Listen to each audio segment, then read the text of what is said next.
అంటున్నా. మీరు ఎలా చూడబోతున్నారు? కవిత కొత్త పార్టీ అనౌన్స్మెంట్ ఇవాళ చేస్తారా, లేకపోతే ఎమ్మెల్సీ పదవికి రాజీనామా చేస్తారా? మొత్తం మీడియా ముందుకైతే రాబోతున్నారు.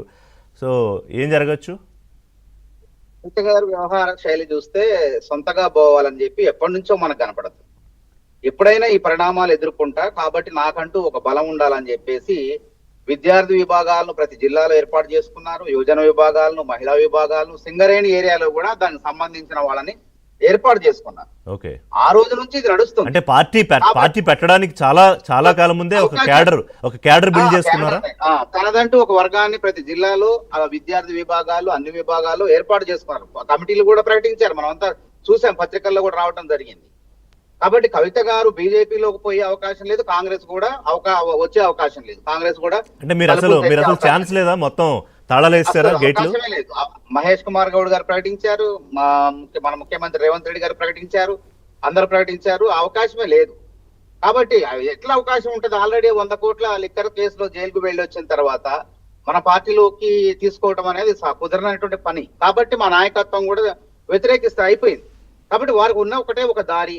ఆల్రెడీ ఇందాక అన్నట్టు పేపర్ లో వచ్చినట్టు వాడు తెలంగాణ టీఆర్ఎస్ పేరు వచ్చే విధంగా తెలంగాణ రాజ్య సమితి పెట్టుకుంటారా? బహుజనవాదాన్ని ఎత్తుకున్నారు కాబట్టి బీసీల గురించి తను మాట్లాడుతుంది కాబట్టి బీసీలని కలుపుకొని ఆ విధంగా దిశగా పయనించే విధంగా తెలంగాణ బహుజన రాజ్య సమితి లేకపోతే తెలంగాణ బహుజన టీబీఆర్ఎస్ పెడతారా అనేది మనం చూడాలి.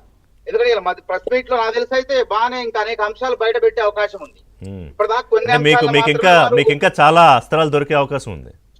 తప్పకుండా రాజకీయంగా వాళ్ళు సొంత కూతురు అండి.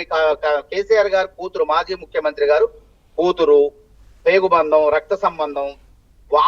మేమంటాంగా తెలంగాణ సమాజం మొత్తం కూడా ఇలా కుతూహలంగా చూస్తుంది. కవిత గారు ఏం చెప్తారు, అసలు విషయాలు ఏం చెప్తారు, నిజంగానే అవినీతి జరిగిందన్నారు, ఇంకేం జరిగింది, కాళేశ్వరంలో జరిగింది, ఫోన్ ట్యాపింగ్ విషయాలు బయట పెడతారా, ఇంకేం బయట పెడతారా అనేది కూడా తెలంగాణ సమాజం మొత్తం కూడా చూస్తుంది.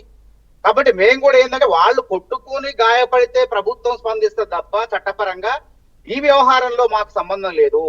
వాళ్ళు ఏమన్నా కానీ పార్టీలు పెట్టుకునే అంశం వాళ్ళ ఇష్టం. ఎవరికైనా రాజ్యాంగ ప్రకారం పార్టీ పెట్టుకునే హక్కు ఉన్నది. కాబట్టి కవిత గారు ఏం చేసుకుంటారో వారి ఇష్టం. ప్రజలు ఆదరిస్తారా లేదంటే తిరస్కరిస్తారా అనేది మనం వేచి చూడాలి.